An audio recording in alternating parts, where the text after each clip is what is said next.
Let me tell you about the day I made the biggest mistake of my military career. The day I thought conquering Earth would be easy. My name is Zek'run, commander of the Kaltharian Imperial Fleet, holder of 17 victory medals, conqueror of the Andromeda sectors, and about to become the galaxy's most decorated fool. But I am getting ahead of myself.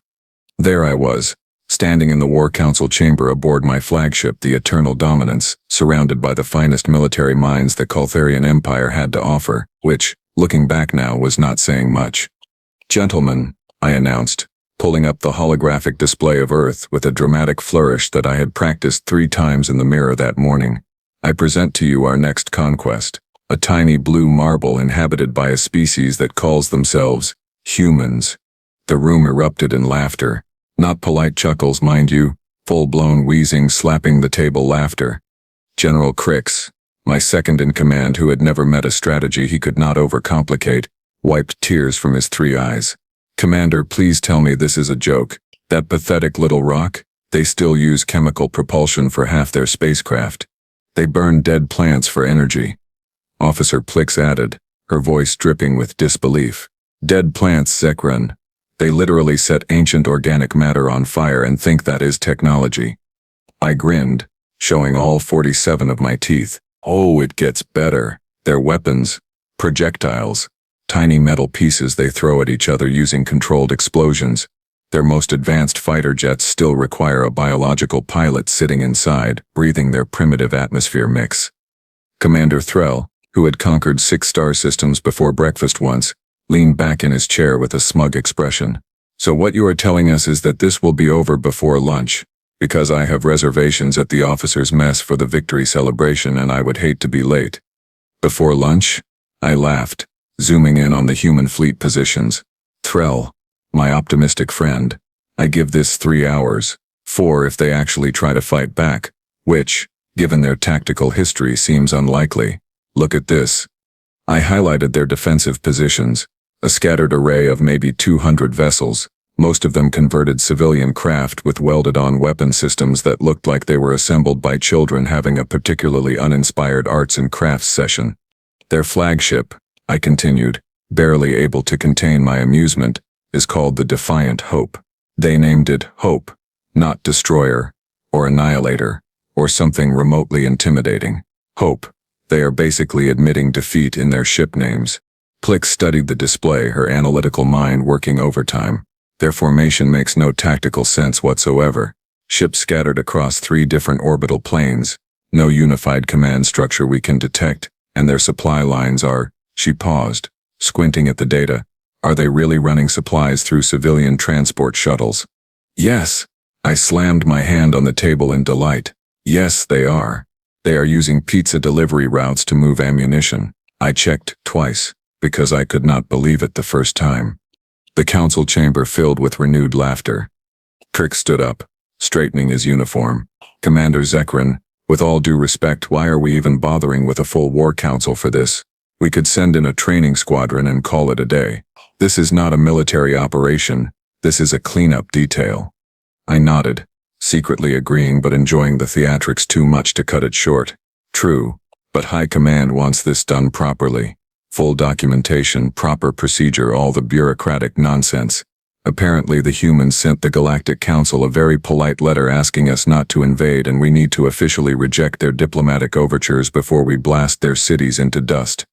"They asked nicely?" Threll burst out laughing again. "Oh, that is precious. Did they say please?" "They did, actually," I confirmed, pulling up the transmission. "Let me read you my favorite part. We kindly request that you reconsider your invasion plans, as we believe there is room for peaceful negotiation and mutual understanding between our species." Mutual understanding. As if we want to understand a species that still kills each other over imaginary lines on their planet's surface. The room erupted in another round of laughter. I let them enjoy themselves for a moment before raising my hand for silence. "All right, gentlemen, let us be professional about this. Battle plan is simple. We jump into Earth's orbit, demand surrender. They refuse because they are adorably stubborn. We destroy their orbital defenses in approximately 17 minutes, land ground forces in major population centers, accept their surrender and file the paperwork. Standard Tuesday operation." What if they actually surrender immediately? Pryx asked, ever the practical one. I smiled. Then we will be done even faster and Threll will not miss his lunch reservation. Either way, this is going in the history books as the shortest conquest in Kaltharian military history. How wrong I was. How spectacularly, humiliatingly, impossibly wrong. But at that moment, standing in my war council chamber surrounded by the arrogant confidence of a species that had never lost a military engagement, I genuinely believed that conquering Earth would be the easiest victory of my career. The humans, as I was about to learn, had other plans. Very, very stupid plans. Plans that should not have worked. Plans that absolutely, impossibly did work. The jump into Earth's orbit went exactly as planned.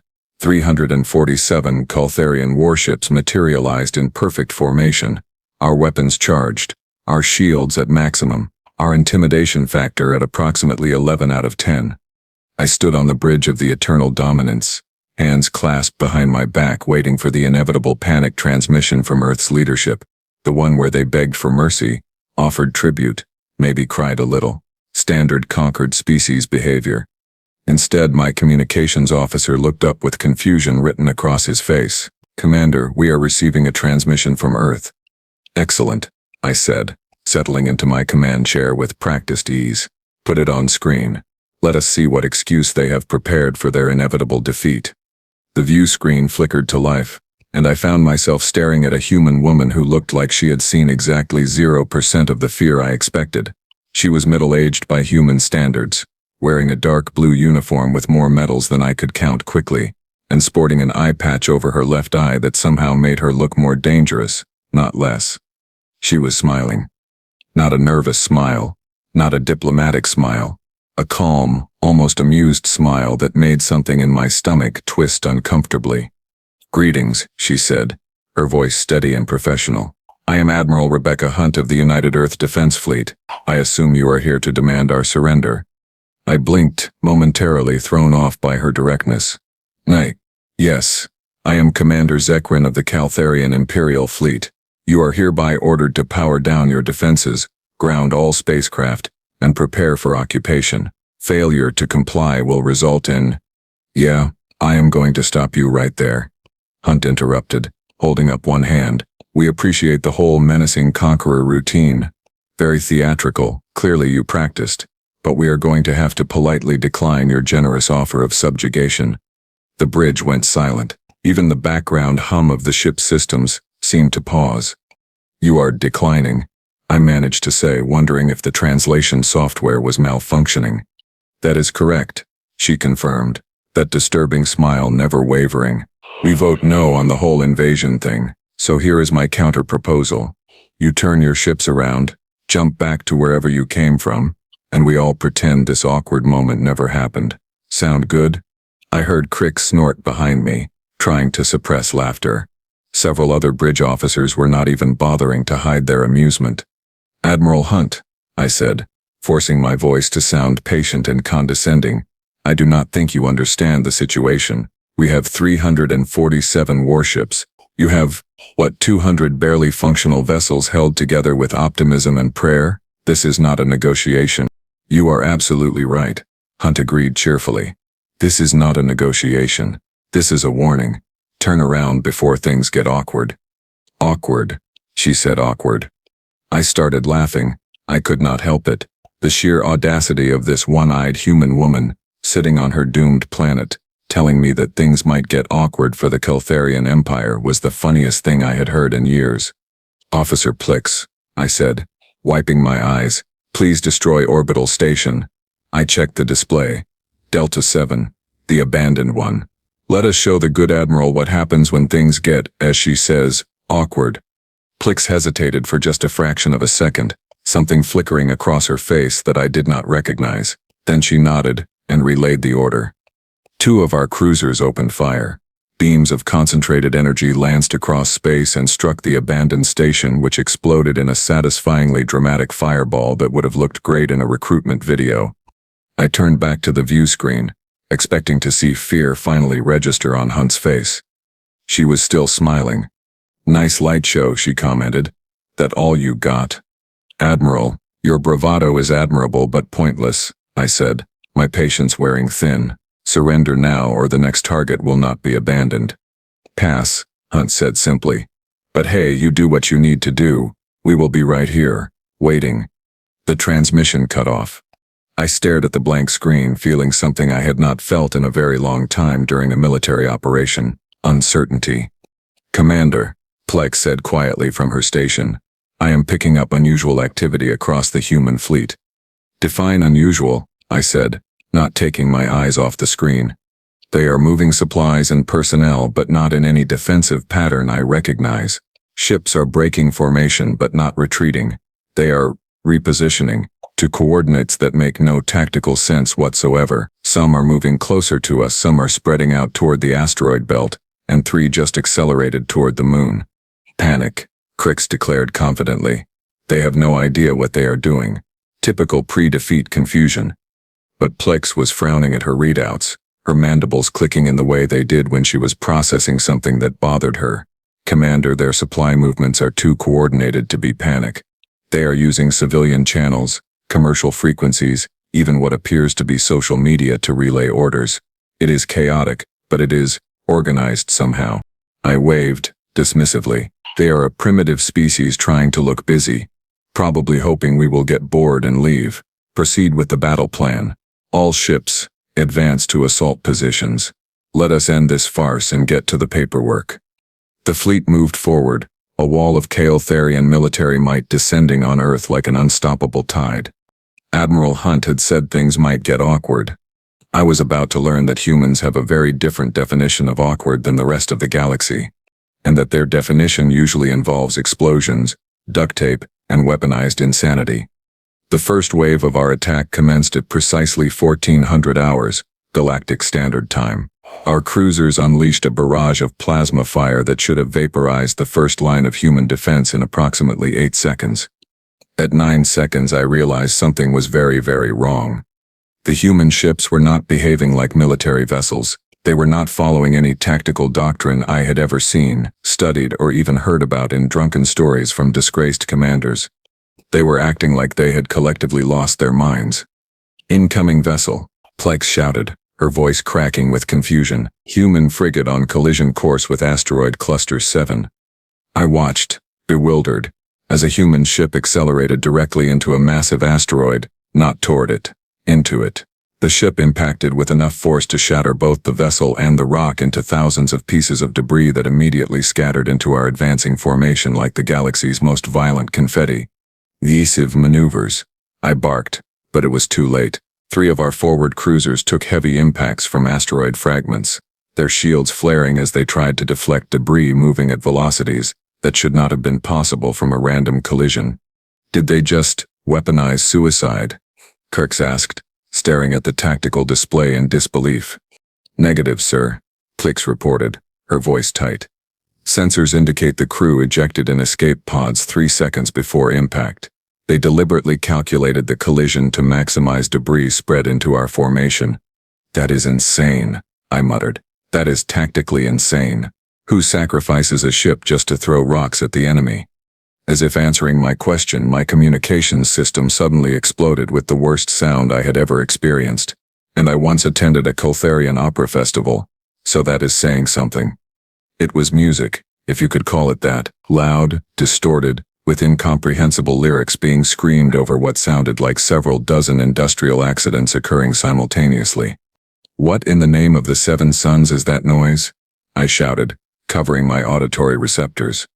Human vessel broadcasting on all frequencies, Commander, the communications officer yelled over the din. Maximum volume. It is disrupting our tactical coordination channels. Jam it, block it, make it stop. We are trying, sir, but they keep switching frequencies. They are broadcasting something called heavy metal. The music was so loud, so aggressively terrible that our ships were literally having trouble coordinating targeting solutions. I could see our gunners flinching, our communication officers clutching their heads, our tactical displays flickering as the audio interference bled into our systems. Then things got worse. Much worse. Commander, Plex said, her voice carrying a tone I had never heard from her before, a tone that suggested she was questioning reality itself. Human vessel approaching from Sector 4, designation reading as the Caffeinated Nightmare. The what? The Caffeinated Nightmare, sir. Cruiser-class vessel appears to be, sir, you need to see this. She put the visual on my personal screen and I felt my brain trying to reject what my eyes were showing it. The human cruiser was covered in mining drones, not docking with them, not towing them, covered in them, like some kind of metallic fungus, and upon closer inspection, I could see that each drone was attached to the hull with what appeared to be metallic tape. Are those drones attached with adhesive? I asked slowly. Affirmative, Commander. Clicks confirmed, her mandibles clicking rapidly in agitation. Analysis indicates the adhesive is a common human construction material called duct tape. Each drone has been modified to carry explosive charges. I watched in mounting horror as the Caffeinated Nightmare, piloted by someone who had clearly consumed far too much of Earth's stimulant beverages, accelerated directly toward our defensive screen. At the last possible second, the ship executed a wild spin, and all the mining drones detached simultaneously, their momentum carrying them directly into our shield perimeter. The explosions were not particularly powerful by military standards. They should not have done anything significant to our shields. They absolutely shredded our shields. Shield generators offline in sectors 3 through 7, an officer reported in panic. How did mining explosives penetrate military-grade shielding? Because they attached them with duct tape, I roared, knowing how ridiculous that sounded even as I said it. The shields were calibrated for military weapons, not improvised explosives moving at random vectors. Captain Marcus Webb, whoever he was, had just proven that sometimes the best weapon is not the most advanced one. Sometimes it is the stupidest one that nobody planned for. Commander, our targeting systems are experiencing malfunctions. Plix reported, her voice getting higher with each word. We are detecting interference from... This cannot be correct. What is it? Microwave ovens, sir. I blinked. Repeat that. The humans have modified kitchen appliances to emit electromagnetic radiation on frequencies that disrupt our targeting computers. They are floating modified microwave ovens in space, and our systems keep trying to lock onto them instead of actual threats. I felt a headache forming behind my eyes. They weaponized kitchen appliances. Yes, sir. Kitchen appliances. Yes, sir. The devices they use to heat food. Affirmative, Commander. I looked at Crix, who looked back at me with an expression that suggested he was reconsidering every life choice that had led him to this moment. Ground forces report similar issues, Plix continued, apparently determined to make my day even worse. Home defenders in major cities are using homemade explosives constructed from fertilizer and household chemicals. They have also deployed modified farming equipment. Modified how? I asked, though I was not sure I wanted to know. Agricultural harvesters with welded armor plating and mounted projectile weapons, sir. They are calling them killdozers. Killdozers. Yes, sir. Also, someone in Tokyo mounted a flamethrower on a robotic vacuum cleaner. I sat down heavily in my command chair, watching our beautiful, organized, dignified military operation descend into absolute madness as the humans threw everything, including their kitchen appliances, at us.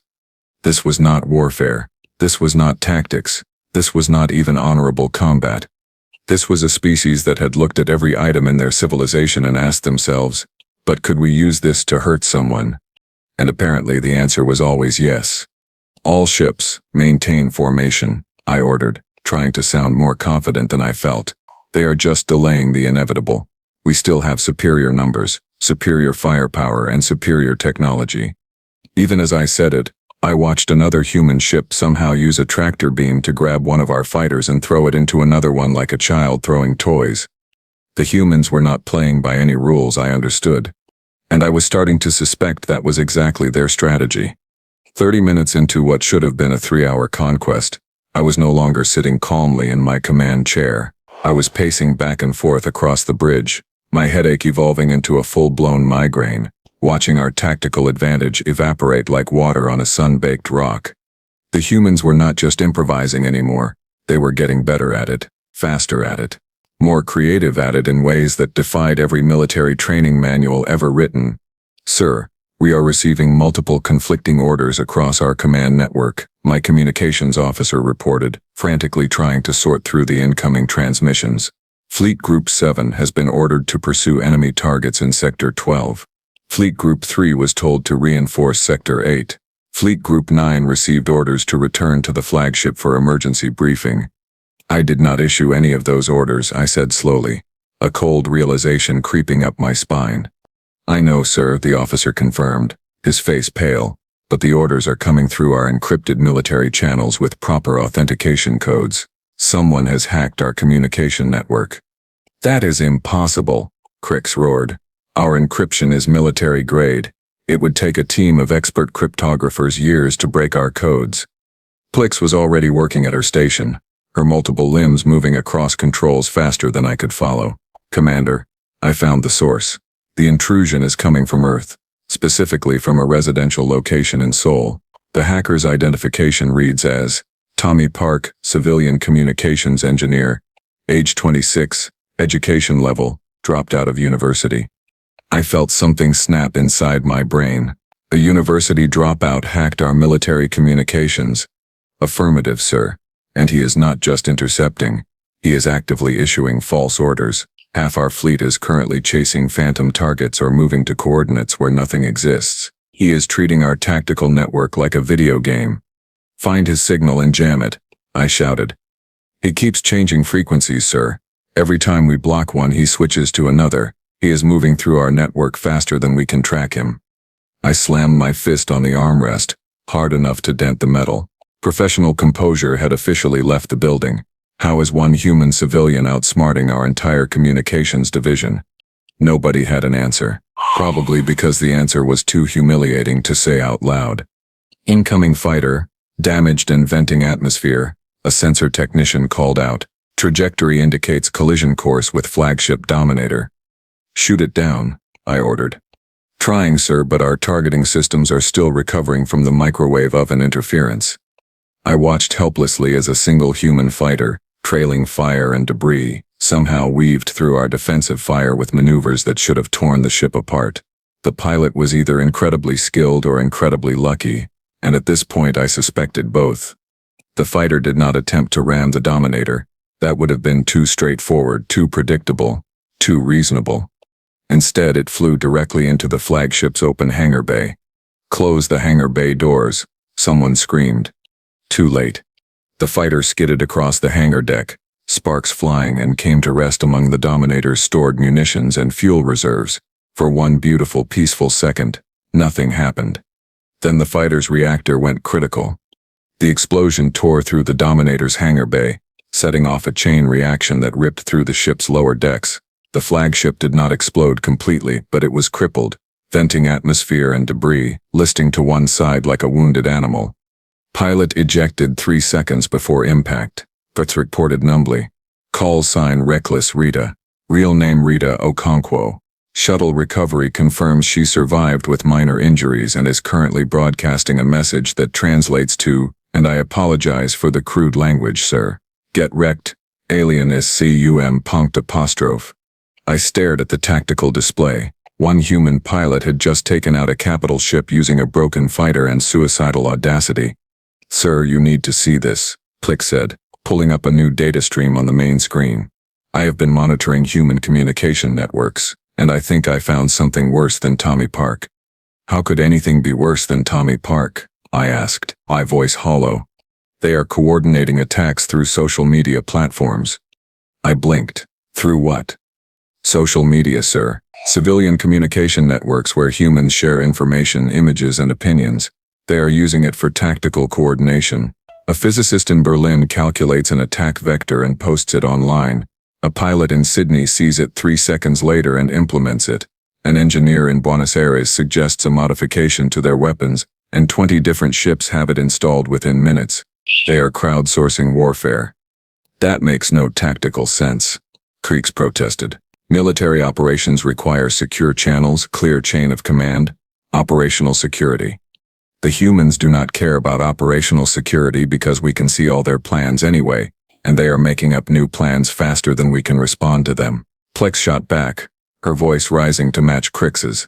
They are innovating in real time, Commander. Every single human with a computer is contributing ideas, and the ones that work spread across their entire military within minutes.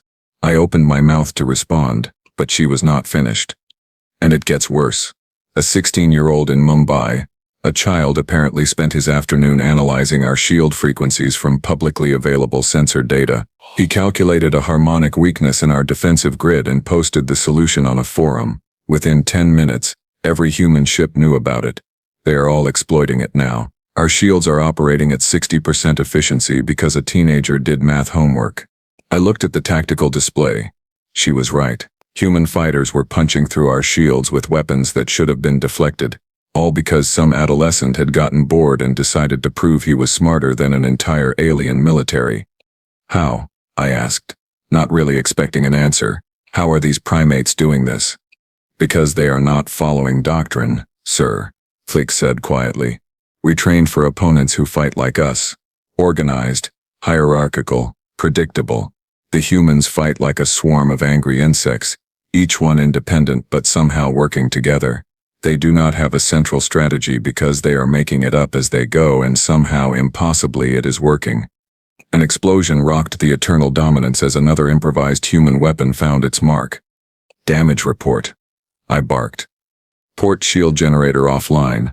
Minor hull breaches on decks 5 and 6, targeting computer rebooting after another microwave oven pulse. The reports came in rapid fire, each one a small humiliation. I watched the battle unfold on the tactical display, and for the first time in my distinguished military career, I felt something I had never experienced before. Fear. Not fear of dying, fear of losing. Fear that I had led the Kaltharian Empire into a fight against an enemy that could not be beaten because they refused to acknowledge they should lose.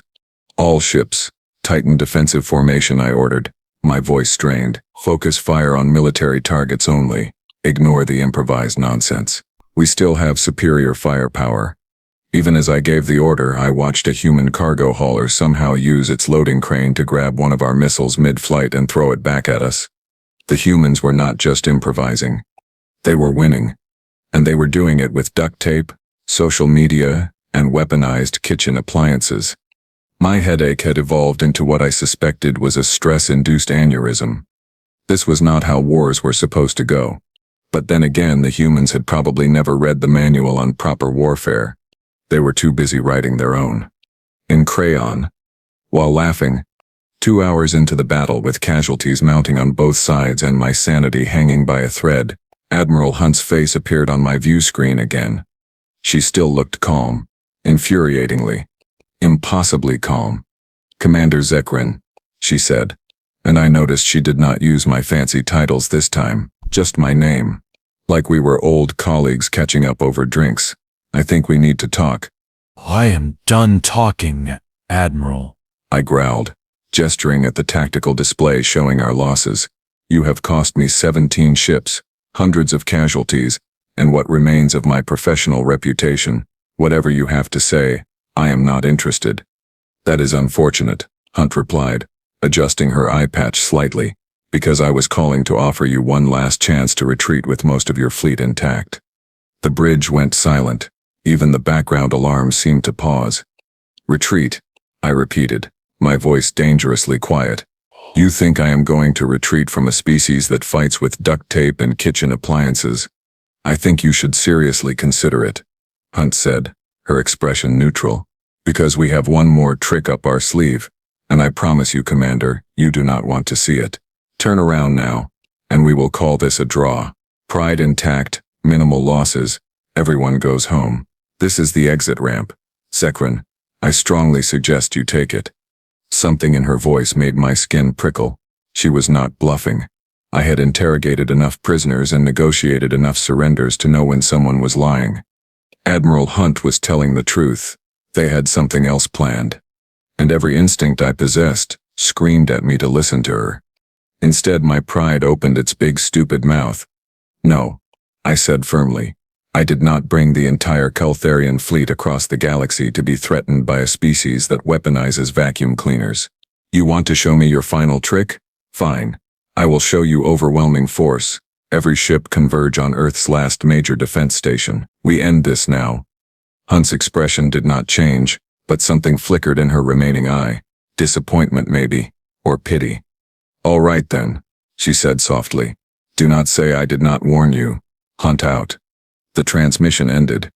All ships, move to attack formation, I ordered, standing from my chair. Target the defense station at coordinates 779er. Full offensive spread. I want that station reduced to atoms, and I want every human in orbit to watch it happen. The fleet moved as 230 remaining warships converging on a single point. It was overkill. It was excessive. It was exactly what my wounded ego needed.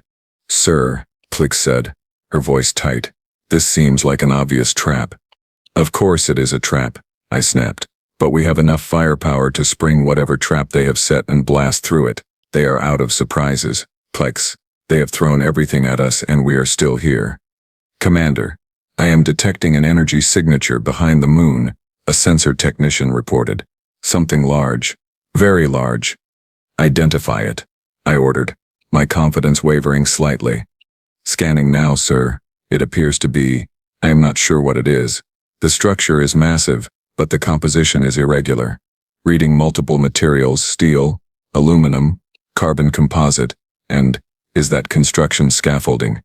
Plix was frantically working her station, pulling up every sensor reading available. Commander, whatever the humans have built, it is not showing up as a standard weapon system.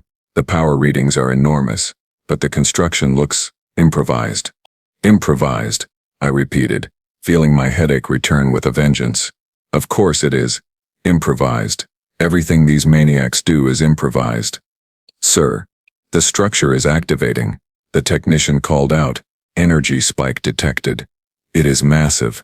Whatever it is powering up right now. Evasive maneuvers, I shouted. All ships break formation and... Sir, I have identified the structure, Plix interrupted, her voice carrying a note of hysteria that I had never heard from her before. It is a kinetic accelerator, massive scale, constructed from scavenged spacecraft parts, industrial equipment, welded support beams, and according to these readings, prayers, actual prayers. The humans have been broadcasting religious benedictions at the structure for the past hour. A kinetic accelerator? Plix asked. Those have not been used in warfare for centuries. They are too slow, too easy to avoid. Sir, the humans have designated it with an official name, Plix said, her voice breaking slightly. They are calling it the Yeet Cannon. I stared at her. The what? The Yeet Cannon, sir. That is not a military designation. That is not even a real word. I know, sir, but that is what they named it, and it is firing right now. On the main view screen, I watched in paralyzed horror as the most ridiculous weapon I had ever seen roared to life. Electromagnetic coils, each one clearly salvaged from different sources and held together with industrial welding and sheer optimism, lit up in sequence. The entire structure shook with the kind of vibration that suggested it might tear itself apart at any moment. But it did not. Instead, it launched a hollowed-out asteroid the size of a city block directly at my fleet. Furnisseurs reading the projectile, Pritzis reported, her voice numb with shock. It is an asteroid, modified, hollowed out, filled with what appears to be every nuclear warhead the humans had left. Current velocity, 0.2. Light speed. Time to impact, 7 seconds. Evasive, I started to order. Sir, it is too fast. We cannot maneuver in time. The asteroid is moving at relativistic speed. Our shields are designed for energy weapons and missiles, not solid projectiles at near light velocity. I watched the tactical display as the asteroid, this impossibly stupid, brilliantly insane chunk of rock filled with explosives, crossed the distance between the moon and my fleet faster than our computers could properly track. The last thing I thought before impact was how much I hated the word yeet, and how I would probably be hearing it in my nightmares for the rest of my life. Assuming I survived the next 3 seconds, which, given the size of that asteroid and the fact that it was moving fast enough to make physics cry, seemed increasingly unlikely. The humans had built a railgun the size of a space station, named it something absurd, and fired a nuclear weapon-filled asteroid at my fleet like they were playing cosmic bowling. And I had ignored Admiral Hunt's offer to retreat. Pride, as it turned out, really does come before the fall. especially when the fall involves several thousand tons of rock moving at 20% light speed. The Yeet Cannon fired. And I learned why you should always listen when a human says things are about to get awkward. 3 seconds. That is all the time I had to process the fact that my entire military career was about to end via weaponized astronomy. 2 seconds. The asteroid filled the view screen, blotting out stars, blotting out hope, blotting out any chance that I would ever live this down. 1 second. I had just enough time to think I should have listened to Hunt. 0. The impact was not an explosion. Explosions are dramatic, cinematic, the kind of thing you see in entertainment broadcasts with swelling music and slow-motion debris. This was physics. Pure, unforgiving, relentless physics traveling at 0.2 light speed. The asteroid punched through our shields like they were not even there because they were not designed to stop solid matter moving at relativistic velocities. Our defensive screens, which could have deflected plasma beams and missiles all day long, did absolutely nothing except flicker and die with what I swear sounded like electronic confusion. The rock hit the Eternal Dominance port side and the entire ship just crumpled. Armor plating that could withstand direct hits from capital ship weapons folded like paper. The asteroid did not even slow down. It carved through my flagship, through multiple decks, through the port engine assembly, through everything I had thought was indestructible.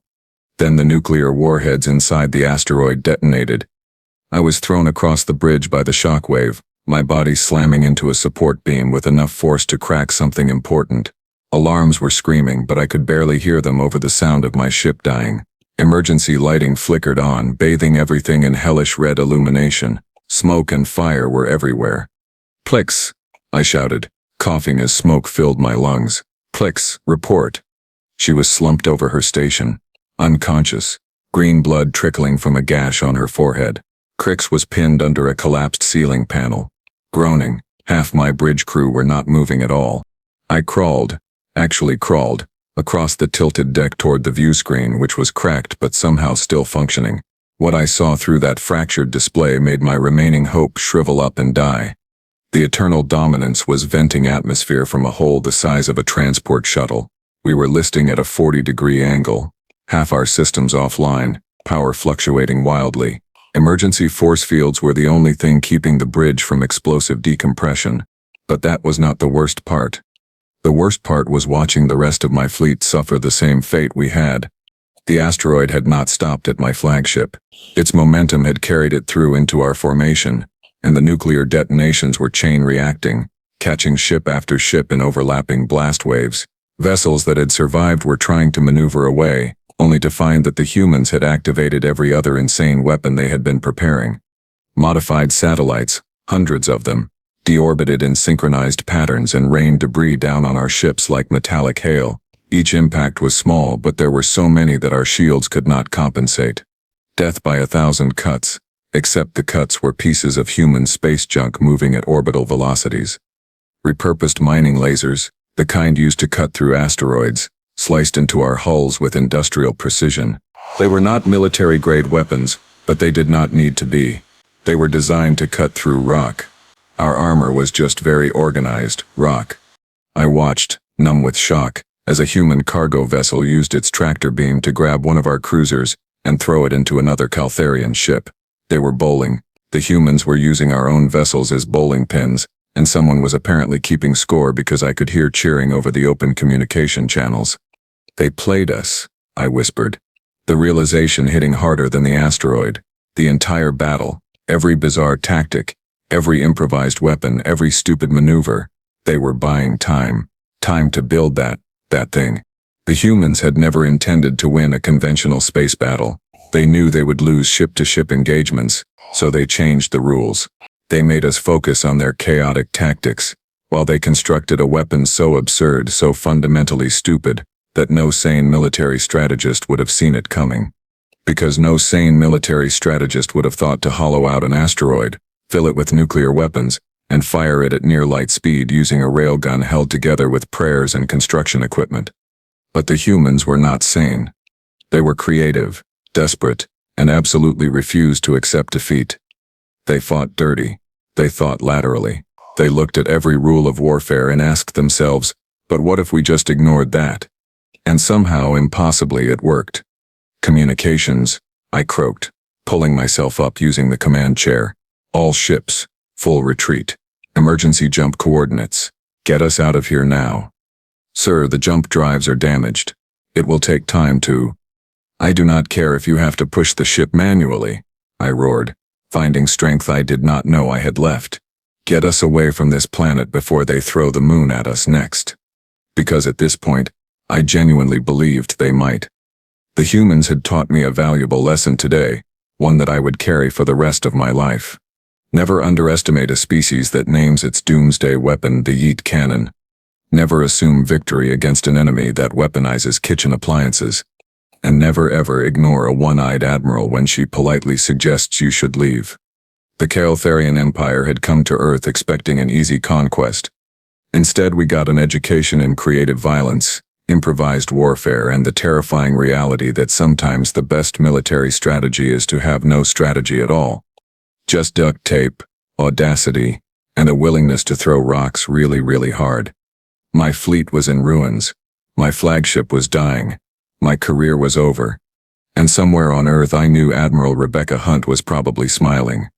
That calm, knowing, infuriating smile. The smile that said, I told you things would get awkward. The jump drives finally came online after what felt like an eternity but was probably only 20 minutes.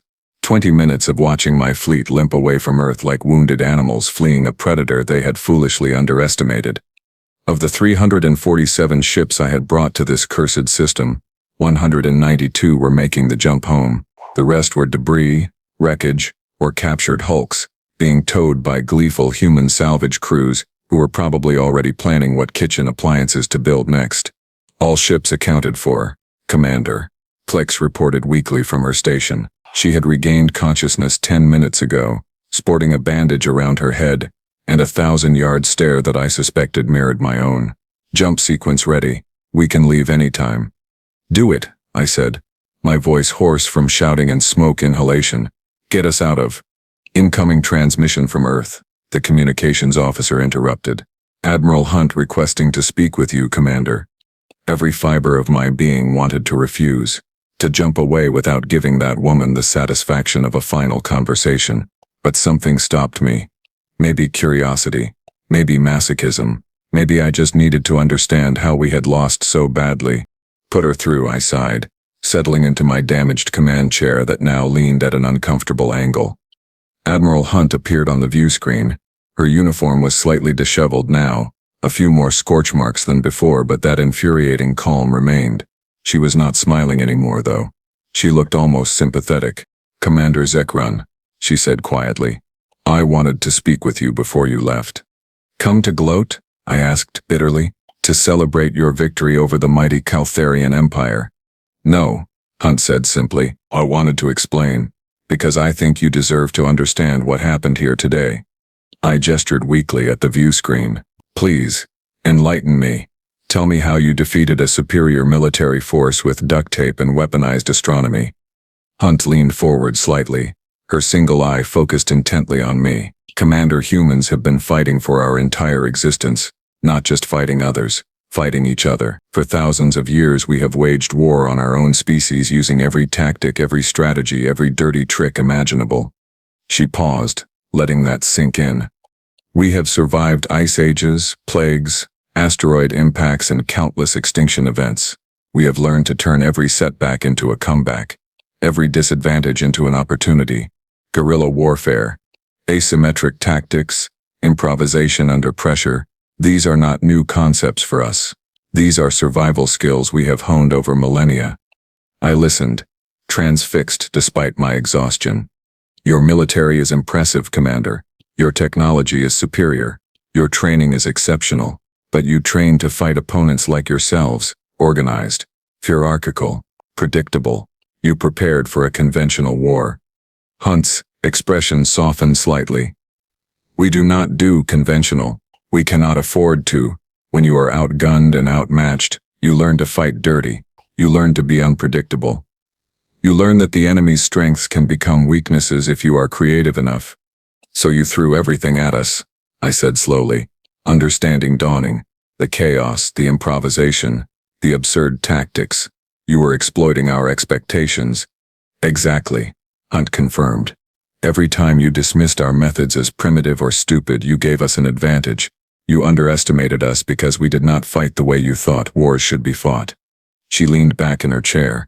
I am telling you this, Commander, because I want you to share it with the rest of the galaxy. Spread the word. Put it in your reports, your tactical analyses, your cautionary tales. Tell them about Earth. Tell them about humans. And what should I tell them? I asked, genuinely curious now. Tell them not to mess with us, Hunt said, calmly. Not because we are the strongest species. We are not.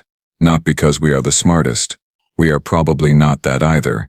But because we are the most unpredictable and relentless species you will ever encounter. We will find a way to win, even if that way involves duct tape, nuclear asteroids, and weaponized kitchen appliances. She smiled then, just slightly. We will improvise a solution, Commander. We always do. It might be stupid. It might be insane. It might violate every principle of dignified warfare. But it will work, because humans do not know how to quit. I stared at her for a long moment, then did something I had not expected. I laughed. It started as a chuckle, bitter and exhausted, then grew into full-blown laughter that made my cracked ribs scream in protest. Plix looked at me with concern, probably wondering if I had suffered a head injury. But I could not stop. The absurdity of it all, the sheer impossible madness of being defeated by a species that named their superweapon the Yeet Cannon, overwhelmed me. When I finally caught my breath, I looked at Hunt with something I never expected to feel toward her. Respect. Admiral Hunt, I said, wiping tears from my eyes. You and your species are absolutely insane. Thank you, Commander, she replied, her smile widening. We try. I will deliver your message to the galaxy, I promised. Every word. The Kaltharian Empire will not return to Earth, and I will personally ensure that every military academy in known space adds a new course to their curriculum. How to fight humans, or better yet, do not. Hunt nodded approvingly. That sounds like a very sensible course, Commander. One question before I go, I said. The Yeet Cannon. That ridiculous name, why? Hunt's smile became almost mischievous. Because Commander Zek'run, sometimes when you throw something really hard, the only appropriate word is yeet. It is a human thing. You would not understand. She was right. I did not understand. But I respected it. Safe travels, Commander, Hunt said. And for what it is worth, you fought well. You just fought the wrong species. The transmission ended. I looked at Plex. Execute jump. Take us home. As the stars stretched and reality folded around us, carrying us away from Earth and toward a future where I would be known as the commander who lost to duct tape and determination, I felt something unexpected. Relief. Relief that I had survived. Relief that I had learned an invaluable lesson. And relief that humanity, for now at least, seemed content to stay on their planet and leave the rest of us alone. Because if they ever decided to expand into the galaxy with the same creativity they brought to warfare, the rest of us were in serious trouble. The universe was not ready for humans. I was barely ready for humans. And I had just spent several hours fighting them. May the gods have mercy on anyone foolish enough to try again. 6 months after the most humiliating defeat in Kaltharian military history, I stood before the Galactic Council in their grand chamber on the neutral world of Apex Prime, preparing to explain how I had lost half my fleet to a species that weaponized household appliances. The council chamber was massive, designed to accommodate representatives from 47 different species, each sitting in their designated sections with their aides, translators, and judgment. So much judgment. High Counselor Venix, a towering crystalline being whose species had never lost a military engagement in 800 years, looked down at me with what I could only describe as skeptical pity. Commander Zek'run, Venix said, their voice resonating through the chamber like wind chimes made of disappointment. You stand before this council to explain how the Kaltharian Empire, one of the most advanced military forces in known space, was defeated by a species that has not even achieved faster than light travel. Please proceed. I took a deep breath, straightened my uniform, and prepared to professionally destroy what remained of my reputation. Honored counselors, I began. 6 months ago, I led a fleet of 347 warships to Earth, a planet inhabited by humans, with the intent of annexing it for the Kaltharian Empire. This should have been a routine operation. It was not. Murmurs rippled through the chamber. Several counselors leaned forward with interest. The humans defeated us using tactics that violate every principle of conventional warfare. They improvised weapons from civilian technology. They coordinated attacks through public communication networks. They built a massive kinetic accelerator from scavenged parts and used it to launch an asteroid at my fleet at relativistic speeds. Counselor Threx, a militant representative from the Gordanian Confederacy, made a dismissive gesture. Commander, with all due respect, this sounds like elaborate excuse-making. No primitive species could defeat a Kaltharian fleet. Perhaps you simply encountered unexpected resistance and are exaggerating to save face. I had anticipated this. I had prepared for this. I brought footage, I said simply. The chamber lights dimmed. The central holographic projector activated, and for the next 20 minutes, the Galactic Council watched in absolute silence as humanity demonstrated exactly why they were the most terrifying species nobody had ever heard of. They watched human ships ram asteroids to create debris fields. They watched a human engineer hack military-grade encryption from his apartment. They watched reckless Rita fly a damaged fighter into a capital ship's hangar bay. They watched the caffeinated Nightmare deploy mining drones attached with duct tape. And then they watched the Yeet Cannon fire.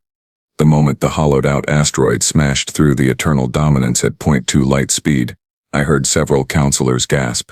One actually stood up and walked closer to the projection, as if proximity would help them understand what they were seeing. When the footage ended and the lights came back on, the chamber remained silent for a full 30 seconds. Finally, Counselor Marath, a wise elder from a species known for their philosophical approach to conflict, spoke. Commander Zek'run, have the humans been contacted about joining the galactic community? A species with such innovative tactical thinking could be valuable. I smiled grimly. We sent diplomatic overtures, Counselor. The humans politely declined. They said, and I quote, "We are not ready yet. We need to finish cleaning up our own planet first. Come back in 100 years and maybe we will talk." Prudent, Marath observed. And concerning. If they consider themselves unready now, what will they be capable of when they deem themselves prepared? Counselor Venix leaned forward, their crystalline structure refracting light in worried patterns. Commander, in your professional assessment, do the humans pose a threat to galactic stability? I considered the question carefully. The entire council waited for my answer. Only if you threaten them first, I said honestly. Based on our intelligence, humans spend most of their time creating art, arguing passionately about food preparation methods, building monuments, exploring their own world, and launching things into space simply because they find it exciting. They seem far more interested in their own development than in conquest. I paused, making sure I had everyone's attention. However, if you threaten them, if you attack their homeworld, if you give them a reason to point their creativity at you. Well, counselors, you have seen the footage. You have been warned. The council erupted in discussion. Representatives argued, debated, consulted with their aides. The chamber filled with a dozen different languages, all talking at once. Finally, Phoenix called for order and a vote. The Galactic Council will now vote on Resolution 794, Official Classification and Contact Protocol for Species Humanity of Planet Earth. The vote was unanimous. Earth was officially classified as Protected Development World. No contact, no interference, no invasion attempts. Humanity would be allowed to develop at their own pace in their own way without external pressure. An exclusion zone of 5 light-years was established around their solar system. Any species attempting to violate this decree would face sanctions from the entire Galactic Council. As I left the council chamber, Plix, who had accompanied me as a witness, walked beside me in silence. We had almost reached our transport when she finally spoke. "Do you think we did the right thing, Commander, leaving them alone?" I thought about Admiral Hunt's calm smile, about Tommy Park hacking our systems from his apartment, about Rita Okonkwo and her suicidal bravery, about an entire species that refused to accept defeat. "Yes," I said firmly. "We did exactly the right thing. The galaxy is not ready for humans, Plix. And honestly, I am not sure it ever will be. But what if they come out on their own? What if in 100 years, or 500, they develop faster than light travel and expand into the galaxy? I smiled. A real genuine smile this time. Then, Officer Plix, the galaxy is going to become a much more interesting place, and I for one will be fascinated to see what they do, from a safe distance, preferably several star systems away. We boarded the transport and began the journey home. I returned to Kalthar a changed commander.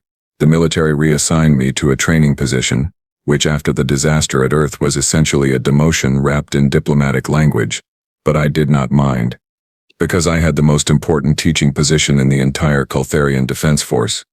I taught the new course, Asymmetric Warfare and Non-Traditional Threats, subtitled, What We Learned from Earth. Every military academy in the Kaltharian Empire now included my lectures. Eventually, other species requested copies. The course spread throughout the galaxy, and every single class began the same way. I would stand before the cadets, pull up an image of Earth, that beautiful blue marble floating in space, and say, "Cadets, today we are going to discuss the most dangerous species in the known galaxy. Not because they are the strongest, not because they have the best technology, not because they are the smartest, but because they are unpredictable, relentless, and absolutely refuse to fight fair. They will improvise solutions that should not work. They will turn every disadvantage into an opportunity. They will duct tape together a weapon that violates physics and laugh while doing it." I would pause for effect. And if you ever find yourself in a military engagement with humanity, I have only one piece of tactical advice: retreat, immediately, because you cannot beat an enemy that has spent thousands of years perfecting the art of stubborn survival. Then I would show them the footage of the Yeet Cannon, and watch as an entire generation of military commanders learn to respect the species that turned stubbornness into an art form, improvisation into a weapon, and duct tape into a symbol of terrifying ingenuity. Earth remained off limits. Humanity continued developing, and the galaxy waited, with a mixture of curiosity and dread, to see what would happen when humans finally decided they were ready to join the rest of us.